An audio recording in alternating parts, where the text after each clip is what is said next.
All right, friends and family, thanks so much for joining us. My name is Logan. We're here with Scholarships Canada discussing finding and applying for awards. This is a particularly popular presentation, enough so that our founder and CEO, Chris Wilkins, delivered it earlier this evening. So if you joined us for the 5 p.m. session, which was right at the start of the fair a few hours ago, you probably got the basics from him. And if not, if you haven't seen this presentation before, then I'll stick around and we'll cover the basics of finding and applying for awards. We'll go through some of the top topics and do some Q&A at the end. Excuse me, don't worry if you don't see your question in the chat.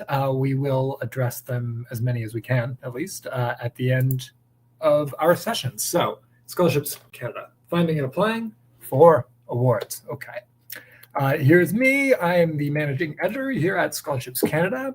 A bit about me. I got a tech diploma, advanced diploma from Niagara College, who is exhibiting here, in fact. And I worked as a video editor for several years, did some post-production, lots of post-production. But I wanted to make my living with words, and I wanted the university experience, right? Big capital U. So I went back to school at U of T here in Toronto and got an honors BA. So I know a thing or three about tuition fees and scholarships. But let's talk a little bit about post-secondary real quick. Here's some stats from several years ago. This is from StatCan, a little bit old now, but the trend is more or less true, perhaps with the exception of the apprenticeship trades kind of track, which is getting more popular because they are more in demand. Canada's suffering a shortage of tradespeople right now. But the short version is that the more education you get, the more likely you are to earn a higher amount of money. You can see there that high school diploma, 24, 33K. It's doubled, tripled even by the time you hit master's level. People with a bachelor's degree and beyond earn maybe $1 million more over the course of their career, which seems pretty wild, but you can imagine that you end up consequently spending a lot more money too, lifestyle creep and so on. And you might end up with debt as well, very likely, in fact. So that's what we're here to talk a bit about, getting out of higher ed without getting a bunch of debt. But higher education is not just about cash. It's also about being civically engaged, a sort of well-rounded person, right? Challenging your ideas, exposing you to diverse points of view, et cetera, et cetera. Now, there is a question, does higher ed attract people with these qualities? Does it instill them? Is it a mix of both? This nature versus nurture thing is a little bit outside the scope today. Something to think about. Okay, so in terms of art, there are a few words we'll be tossing around here. Just want to define them quickly.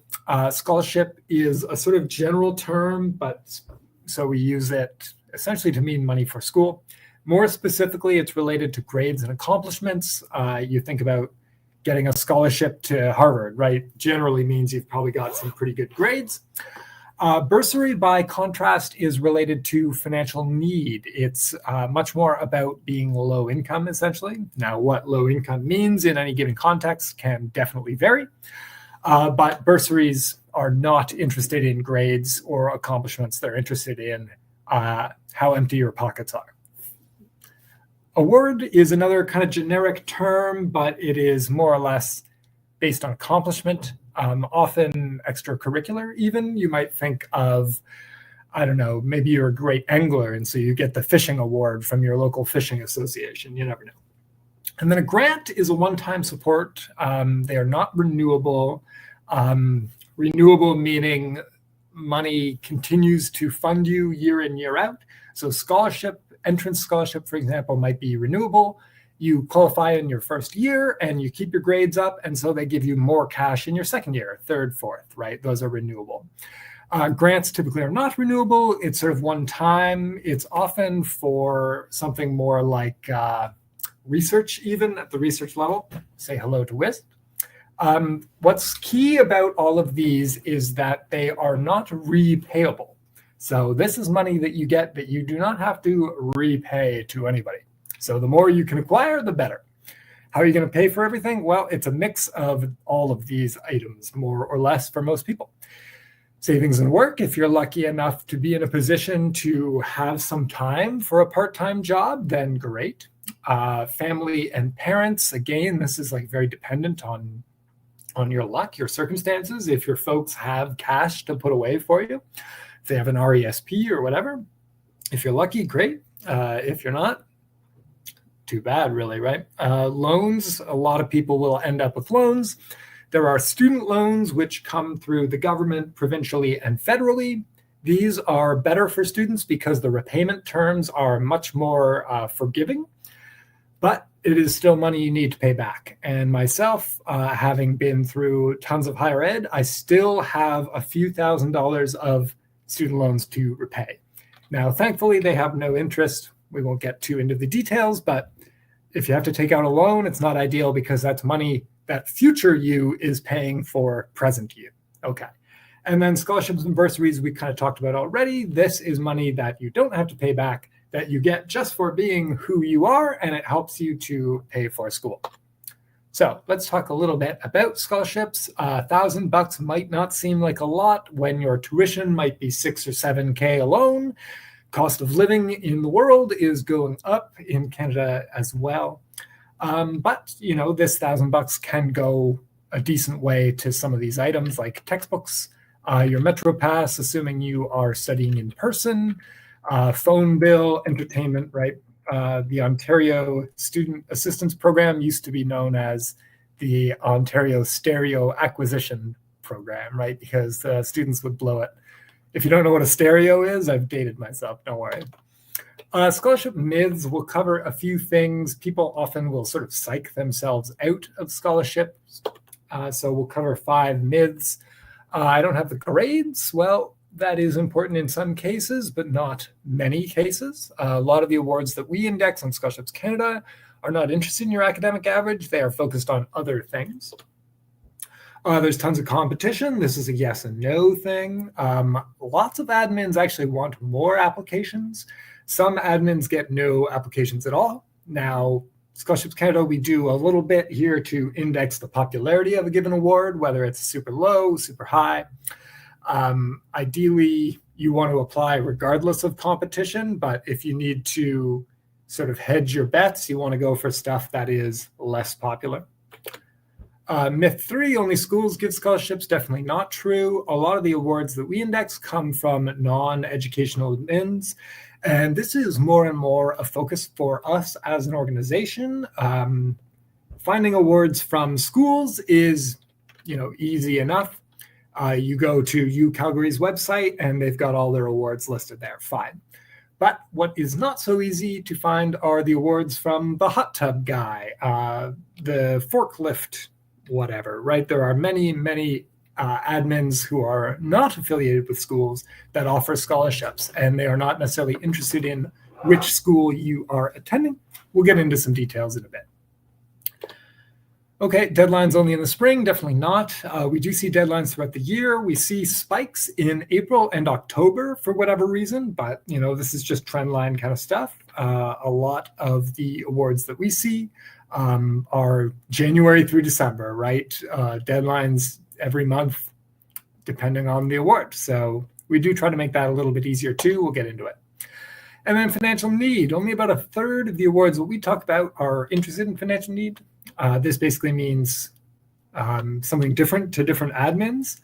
One rule of thumb to consider is if you qualify for your provincial student loan program, which here in Ontario is OSAP. In BC, it's Student Aid BC, and there are various others, different provinces. If you qualify for that program, you are probably in financial need.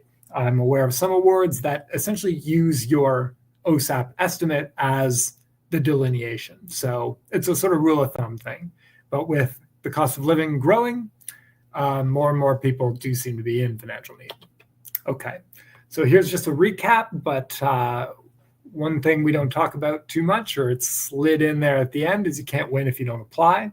Again, a bit of a double-edged sword because you're essentially putting time in ahead in hoping that you are going to get a payout at the end. Unlike, for example, a minimum wage job where you're working part-time and you know that paycheck is coming every 2 weeks, with a scholarship, you are putting in some time and then hoping that paycheck is going to come. Now, is it worth it? In a lot of cases it is, but some folks will come out on the wrong end, right? So it is something to consider. There's a scholarship for you. This is an ethos we try to encourage. We are adding new awards all the time, but I think there is a sort of often a trend where we kind of don't think of ourselves as worthy of receiving a scholarship. I didn't graduate as valedictorian. I don't volunteer enough. I don't XYZ. Reframing your own thinking, the sort of self-talk that we do, I think is important. Think of yourself as somebody who is deserving of a scholarship. That can help not only motivate you, but perhaps even improve the quality of your application because you're taking a more positive, proactive stance. Just something, again, to chew on. And this kind of extends outside of scholarships to general life advice, really. Okay, we're going to take a look at a handful of interesting awards. This one's pretty cool, the Retail Education Scholarship Program. They run it every year. Varies a little bit in detail, but the basic idea is they offer 12.5, maybe close to 24 awards, interested in retail work experience. So if you've ever sold a shoe or stocked a shelf, you would qualify for this. They are not interested in financial need. They're looking at all years of study, which is great because the further into your educational career you get, the more difficult it typically is to find scholarships. So it's easier in first year, a little bit more difficult in second year. So awards like this are great. What it's looking for is a reference letter and an essay. And they'll pay you $1,000 up to $5,000 depending. So really cool award. I wish I had known that when I was working at the grocery store when I was in school. Okay, number 2, Horatio Alger. These are super cool awards. They offer a couple different ones. This one's the National Entrepreneurial Scholarships, but they have a handful of different awards for Canadian high school students specifically. High school is something we get questions about a lot. I'm in grade 11. What can I apply for? The answer is often not much, but Horatio Alger is an exception. It is looking at financial need. They actually dictate what that means, 65K or less, which is pretty low. They're looking for grades, but 65% is nothing wild, right? That's not an overwhelmingly high average by any means. What they care about is entrepreneurial skills, experience. Did you start a small business or contribute in some way to your community? Et cetera, et cetera. $10,000 awards, they're renewable, very cool program. Bill 7 Award, this is one that's close to my heart. We work closely with these folks, so I give them a little push here where I can.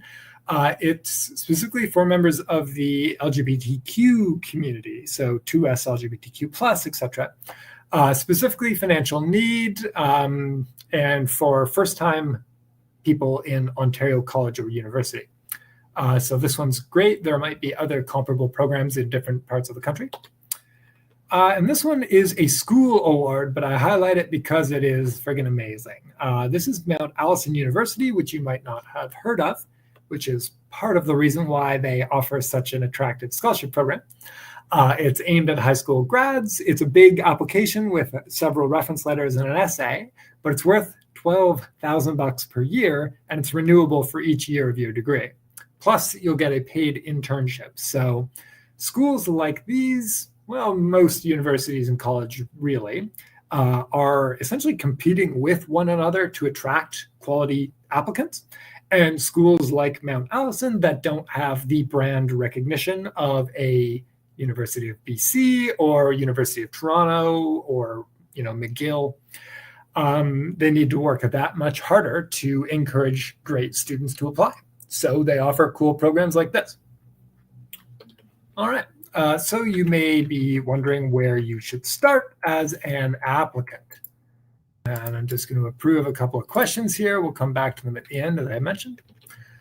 So when you're thinking about searching for awards, you want to essentially do a self-inventory. Here we'll talk about a handful on this slide and the next about things you want to consider in roughly order of importance, kind of. Field of study, definitely important. The program that you're interested in is a big deal. We're seeing a lot of interest in STEM programs, that being science, tech, engineering, math, computer science, cybersecurity, data analytics, right? Artificial intelligence. These are sort of hot topics, buzzwords that are consequently seeing a lot of support from the scholarship side. Other programs are often more challenging, not to say there are not scholarships out there for them, but in many cases, fields in the arts are not as well supported financially at the scholarship side, let alone at the career side. So something to consider. Your year of study, as I mentioned, it's easier earlier. Entrance awards, especially coming out of high school, is what you really want to focus on. They come from the school that you apply to and are often grades related. An entrance award is often going to be renewable as well. And typically the higher your grades, the more money you'll get. And then from there, you can start looking at other awards. As you get deeper into your career, it becomes more challenging. So keeping an eye out for those renewable scholarships is important. Activities, this is a huge one. We often think of scholarships in the sort of American context from media. Like I got a scholarship to Penn State because I'm playing quarterback for the big team, right? We don't have so much of that here in Canada. It's a different setup. Here in Canada, the three that we see again and again and again are these back three: leadership, community involvement, volunteer experience. Some mix of these three are coming up again and again, and you don't necessarily need to be president of the student council to demonstrate leadership, right? You need to, really what they're trying to get at is that you are a student who shows up, who is engaged, who is not just a bump on a log, right? Students who are doing the bare minimum, just going along to get along, the 40 hours of volunteering to graduate and nothing more, are going to be less interesting to scholarship admins than students who are, reaching out to help the local elderly, or they're tutoring their fellow students, or they started the anime club at their high school because they wanted to watch their favorite OVAs with their pals, right? Like these kind of things show leadership. They show community involvement. They show that you are volunteering. Now, whether you actually have the time of your day to volunteer is another question. And it is to some degree a mark of privilege, right? Some folks can't afford to be giving their time away in that way. So having a part-time job is not a bad thing by any means. It still shows that you are engaged in your community. It's the folks who are doing nothing that are going to have a harder time. So if you're in high school still, it's a great opportunity to start thinking about these things, building up your resume, as it were. Academic average now. So that's pretty straightforward. Your most recent grades, grade 11, grade 12 are most important. 11 in many cases, 12 in others. Grade 9 and 10, not such a big deal. Okay, your heritage, your background can be a factor. Certainly in Canada, we see a lot of awards aimed at the Indigenous community, Black students, what have you. A lot of historical injustices that are, part of reconciliation in some small way, and scholarships factor into that. But it's not only those groups. I've seen awards for folks of Chinese descent, Polish descent, Scandinavian, what have you, right? Afro-Caribbean, you name it. Affiliation. So I hinted at this earlier. I want to drill down a bit. Here we're talking about companies, unions, associations, religious groups that you or your close family are affiliated with. So to illustrate this, I'll draw from my own experience. When I was a lad, I worked at No Frills, which was a grocery store under the Loblaws brand. And Loblaws offered a scholarship to students. So that was one. No Frills, also a union workplace. UFCW offered scholarships as well. So that was 2 opportunities through my part-time job. On top of that, my dad worked for Coca-Cola as a truck driver, and Coca-Cola offered scholarships to, the kids of employees. So there's the 3rd opportunity right there. And of course, Coke itself, also a union workplace, another scholarship opportunity right there. So just through my own part-time job and my dad's full-time job, I had 4 different scholarship opportunities to consider right off of that. I know, as another random example, the apartment building that I live in, that you can see a little bit of, is run by a property management company. And that property management company offers scholarships to people who live in their buildings. So, that didn't help me because I moved in here after graduation, but it's just something else to consider, right? There are many opportunities, and some of them you might not expect. And that's what we try to help with, is to pull all these random threads together into one spot to make them accessible. Okay, personal circumstance. This is stuff that is kind of indelible about you that you can't or maybe wouldn't change even if you could. LGBTQ would be another example here. Maybe you're a single parent or a mature student, right? Somebody who's been out of school for a while is coming back. Financial need, we talked about this. Just want to mention that if you're really not sure what financial need means in a given instance, it's always a good idea to reach out to the scholarship admin for details. Excuse me. By that, I mean, get their email address, their phone number, give them a shout. It never hurts to show that you are paying attention, that you are checked in, and maybe they'll remember your name down the line as somebody who was paying attention. You never know. Location, finally, not only where you live and where you go to school, but sort of where you're from, by which I mean small towns often will give scholarship opportunities to a high school grad each year who's going off to university. So you might get $1,000 from, the town of London, Ontario, or wherever you're from. Something to consider. Okay, so that's a lot of factors, and those probably aren't the only ones, but many of the big names. So Scholarships Canada, we use matching tech to help. Now, the database is enormous, tens of thousands of awards. We do our best to tag and index them properly, and we are constantly making improvements to the algorithm that drives the whole thing. And in fact, I know my colleague Kevin is pushing a change to the site tomorrow that is going to improve the citizenship matching. So we are constantly trying to make the service better because finding awards is tough. Getting matched is one part of it. Otherwise, we also talk about featured scholarships. This is a good way to just land on new awards. These ones are pretty cool because they're generally fairly wide open. But just a different mix of opportunities. Scholarships Canada will have them. How it works is you create a profile. It's sort of like social media. You can see a small example in the screenshot. It's going to ask you a bunch of questions, including many of those factors we've discussed. And it will then spit out a list of matching scholarships. Now, is this the be-all, end-all list of awards that you are eligible for 100%? No. It is a starting point. It's a way to weed out a lot of the stuff that is not relevant to you and give you a place to start. Now, again, we are constantly in a tug of war with the database itself to keep it updated and accurate. So, you'll find some duds in there too, I won't lie.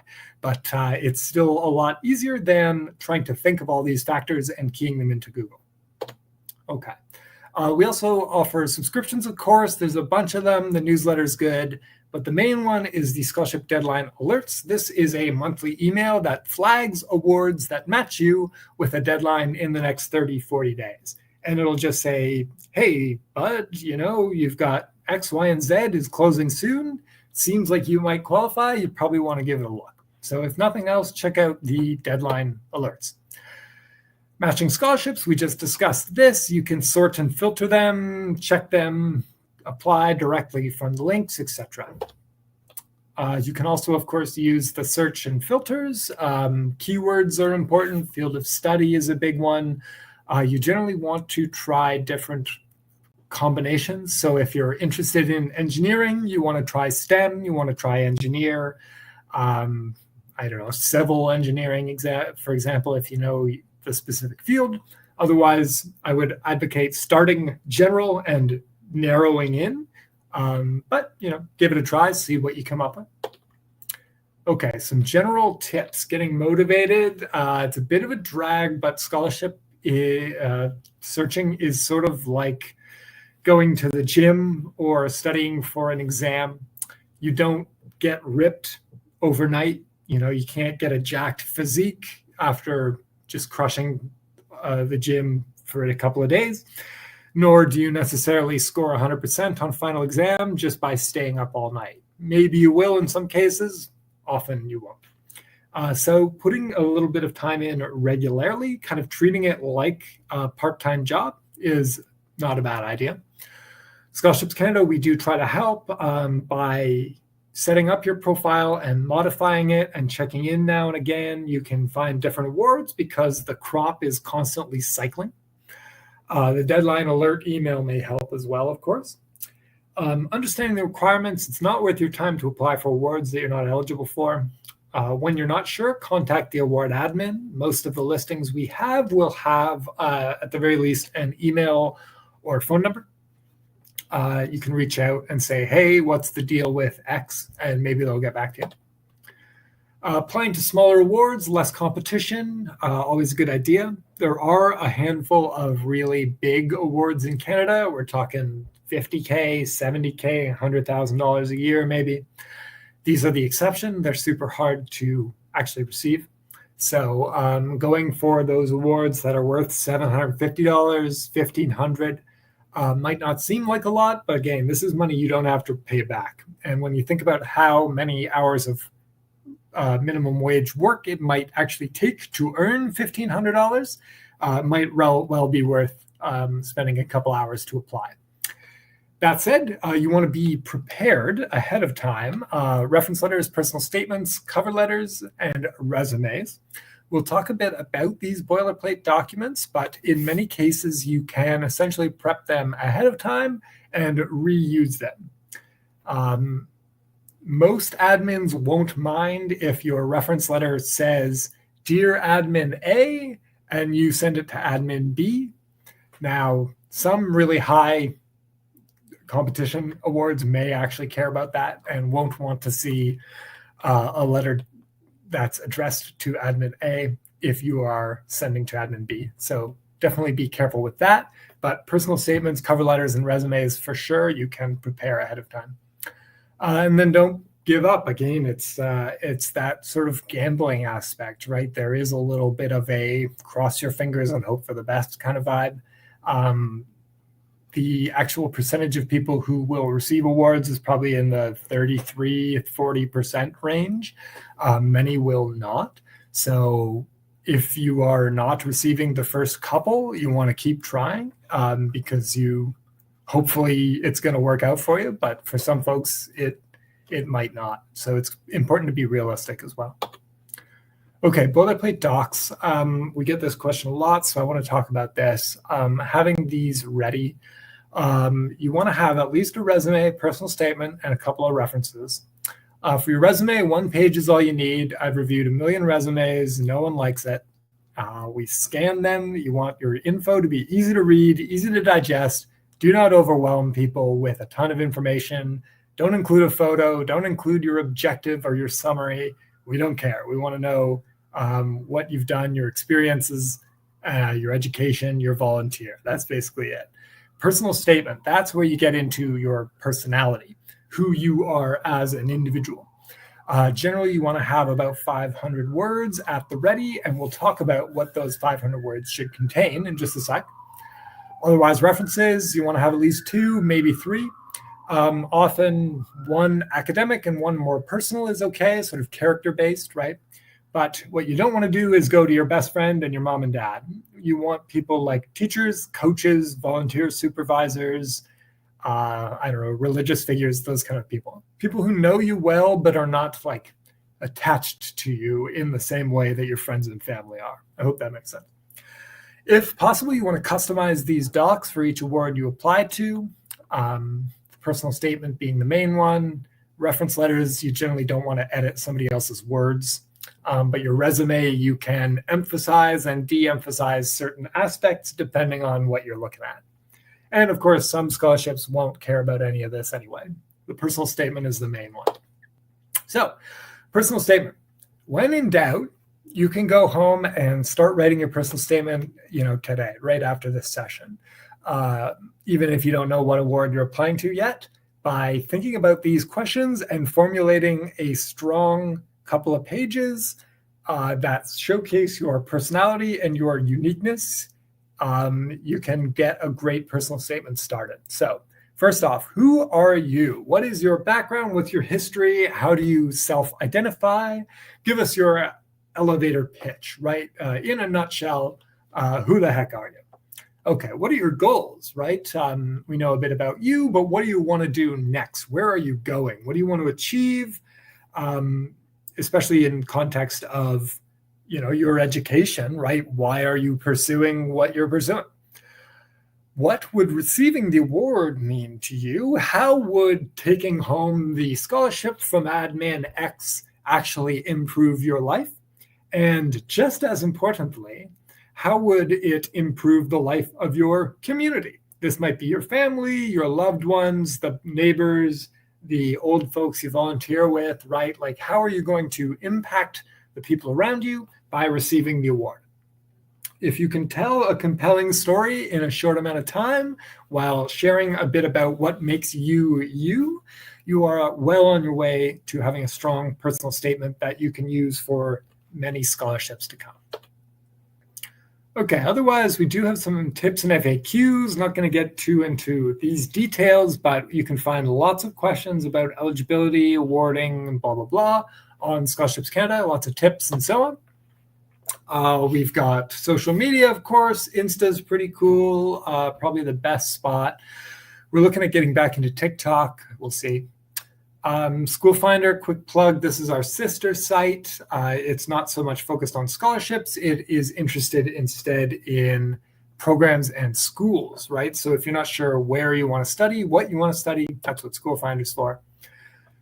Program and school profiles. Events, not a big deal. We're at an event. Okay, scholarship FAQ. When should I apply? Most of the time, most admins are going to want you to be at least accepted to college or university, if not outright enrolled. So in some rare cases, you can apply while you're still in high school. Most of the time, you need to be looking ahead at post-secondary.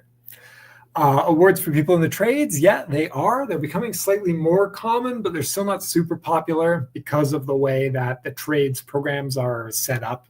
It's sort of a different structure from degrees and diplomas, but they do exist. How many scholarships can I apply to? Pretty much as many as you like. There's no maximum total really at all.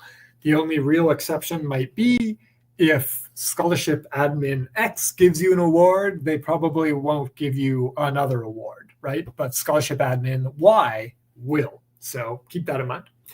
The highest value scholarships, I mentioned this, Canada has few full ride awards, but some of the most valuable ones include the Loran, the TD scholarships for community leaders, and the Schulich leaders.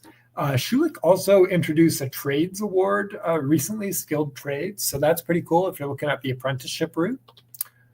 Can I defer a scholarship? Yes or no, really depends on the admin. If you're not sure, you want to reach out to them. And finally, are there awards for international students? Yes, there are, but they are consequently much less common and more competitive. They are often focused on grades as well, rather than community service kind of stuff. But it's worth looking at, certainly if you're coming from overseas. Okay, next steps. Depends on where you are. If you're in grade 11, you want to focus on building your resume. This means volunteering, leadership, community service, and grades. At volunteering, when we talk about this, we are focused on meaning, impact. How has volunteering changed you as a person? How has it changed and improved, ideally, your community? Not so much I did 90 hours as opposed to my friend's 80 hours, right? Like those distinctions are much less important, less meaningful than the actual impact. Okay. Grade 12, you want to start applying, looking at entrance awards, first years, stuff that's renewable, ideally. First, of course, check out the schools that you are looking at. You can even shop around for different schools depending on the scholarships they offer. If you're already in college or uni, you want to get involved with some clubs, associations, and definitely pay a visit to your financial aid office. Those folks are experts. There may be awards in your department that are nominated as well. So talking it out, getting a sense of what's available is a great idea. Pop quiz, we're definitely not going to do that. My t-shirt cannon doesn't work through the screen, I'm afraid. So I will thank you now, and we will take some questions for as long as we still have time, which we have several in the chat. So yeah, thanks for your time, folks. If you need to jump off, feel free. Otherwise, I'm going to just take these questions in the order they were received. And if you've got other questions, put them in the chat. We'll take as many as we can while we still have time. Okay. What do volunteer scholarships look for? Is it the total number of hours or the places you volunteered? How many hours should someone apply or should someone have to apply? So good question. You anticipated one of the topics we've since discussed. More important about meaning and impact, number of scholarship or volunteer hours, not so big a deal.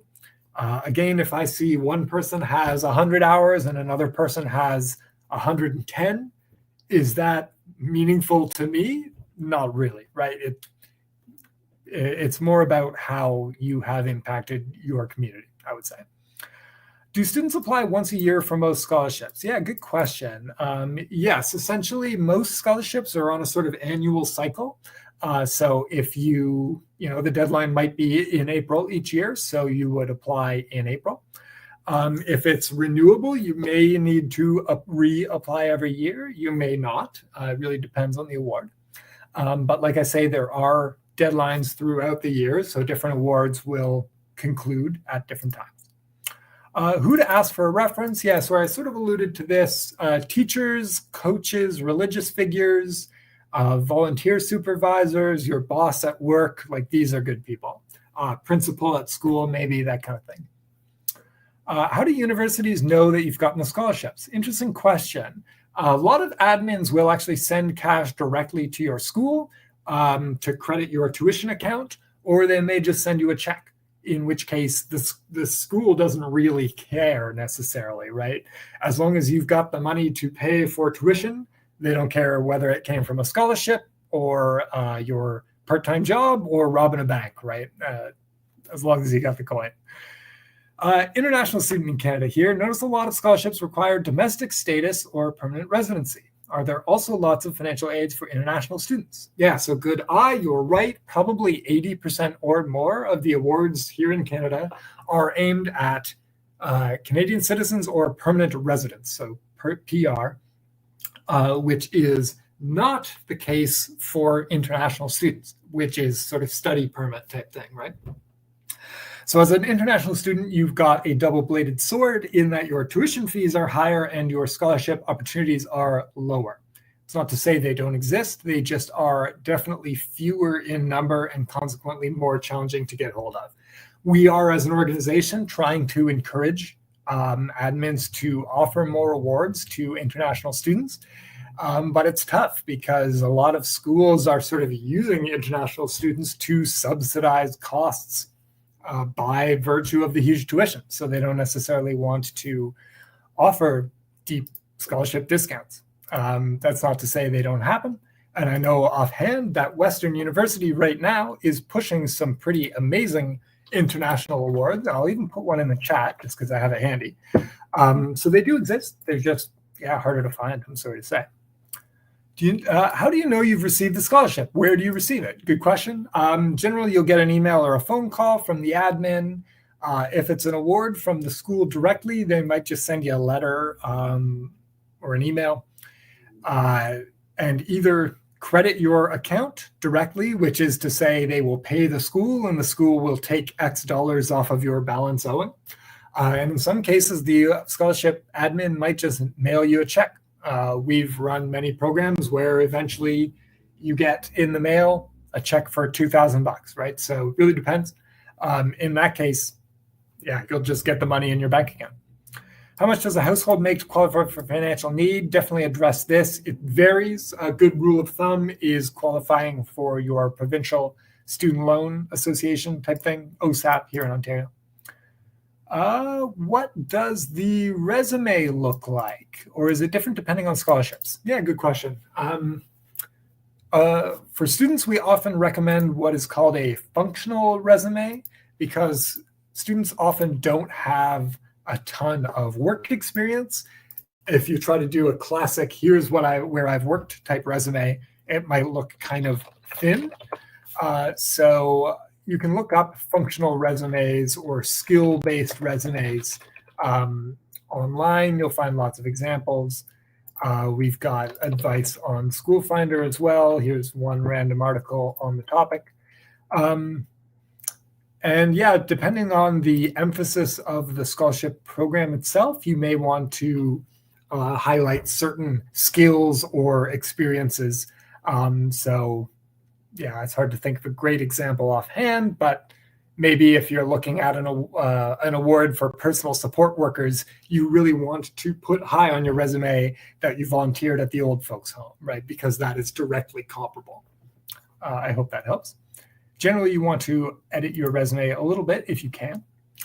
Okay, we've got more questions coming in the chat. Feel free. We've got several more minutes while my voice hasn't given out yet. Does volunteering at a hospital qualify for your scholarship for hundreds of hours? Yeah, I would say that's probably a good start. Having a long history of volunteering in a tough environment, especially if you're going for like a health-based program, that would be a great fit. So I would say yes. Some scholarships say based on financial need. What constitutes financial need? What does the household income max need to be? Again, I just mentioned it really depends. We saw from Horatio Alger, they looked at 65K. We've seen as high as 100K household income, which really isn't all that high. So it's going to depend if you really want a hard and fast number, which a lot of admins might be hesitant to actually give you. You can reach out and email them and say, hey, I'm looking for some clarity, right? But it really does depend on the admin. A couple more questions. How long does it take to receive the scholarship amount? Yeah, it's an interesting question. 6 to 8 weeks, maybe in some cases. Some awards will specifically say you will receive funds by date X. I would expect about 8 weeks, which is roughly 2 months. Where can I find the presentation? It'll be available via recording right after the session is done, and we'll upload it to our YouTube channel and share it around with anybody who signed up for the fair. We are pretty much close to the end here. I'm happy to take a couple of more questions if anyone has any. I'm also happy to take a break. It's been a long day. But I hope that this has been a little bit helpful and encouraging, perhaps. Otherwise, thanks so much for your time, folks. Hit us on social. Make sure you visit ScholarshipsCanada.com and browse around, see what kind of weird scholarships you can dig up out of the pile that might help you in the future. I really hope you have a nice evening, and thanks again.